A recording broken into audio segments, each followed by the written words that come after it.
Boredom is one of the worst experiences that human can have. People would rather inflict physical pain on themselves rather than feel boredom. And today I'm going to explain you, first of all, what boredom is and why you don't understand it completely, and what are the way that you can use in order to counteract boredom and make your life more exciting and meaningful. First of all, what is boredom? Boredom is the opposite of happiness, because when we are happy, we are completely absorbed and into the present moment. In fact, the flow state, which is called the optimal experience, is found during times when we are completely absorbed into an activity that is challenging but overall manageable. And studies have shown that the more flow state you experience during the day and the more happier you are. So we can say that flow state is actually happiness. They're basically the same thing. And conversely, the less flow we experience during the day and the less happier we are. The problem is that during boredom, we are not focused towards anything in particular, so our mind starts to wander. It starts to wander from one thought to another thought, and it goes down into a spiral where our thoughts become more and more unpleasurable. So what you need to understand is that boredom is a focus issue, because when we are happy, our mind is like that. It's pointing towards one single activity, one single thing. During boredom, our mind is like that. So it goes from one thing to another thing, that goes to another thing, and we are wandering without never focusing towards nothing. So boredom is a focus issue, is an inability of your mind to remain concentrated upon just one thing. And the question now can arise, and you can tell me, how can we improve that? How can we make our mind more prone to the flow state? Because that's what actually is. So I'm going to show you a graph kind of around here, okay? You gotta reduce your flow threshold, because your environment and daily activities remain the same, but your ability to focus on the present moment improve, and you are able to enter in the flow state more easily. So this is you on a day-to-day basis, and this is your flow threshold, the first line.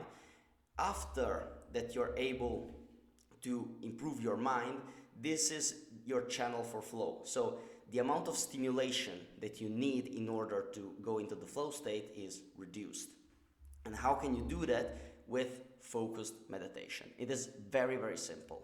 You sit down in a comfortable position, you select a point in your room that you can look at, and you stare at that point from 5 minutes without looking away. You can blink, it's fine, but you don't look away from that point. And you repeat the practice every day and increase the duration of the practice over time.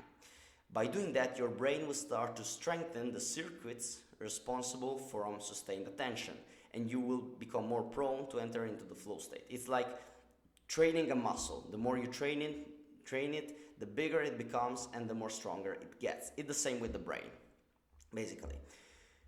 This is backed up by research, by the way. I'm not going to cite papers because you're not going to read it anyway, so just trust me and do what I said. The second way is about modifying your habits and lifestyle in order to increase your challenge. So you see, this is the graph of flow state. In order to enter in the flow, you need some amount of challenge. You need something that make you focused on that. And you're always bored because you lack something to focus on. You lack a challenge, you lack a purpose, you lack a meaningful goal to work towards.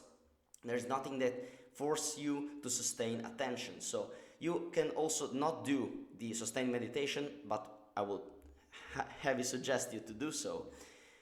You need something that make you focus, all right? I'll make an example. If you're walking into a park, you don't need to remain focused on what you're doing, because walking in the park doesn't have any inherent danger. But if you're walking on the mountain, maybe there is some ice on the floor, you need to be really careful about where you place your feet, how to shift your weight, and how to recover if you fall. You gotta be really present and focused about what you're doing, because it have high consequences if you don't pay attention to where you place your feet when you're walking on a slippery surface. Apply that concept to your daily activities, to your daily life.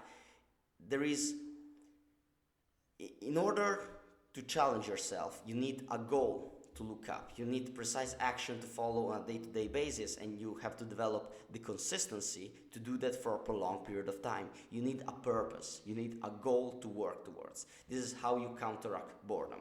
And if you want a guide about goal setting, I have made a video that you go check it out on this channel. The video is over. Hope this was useful, and remember to aim upward as always.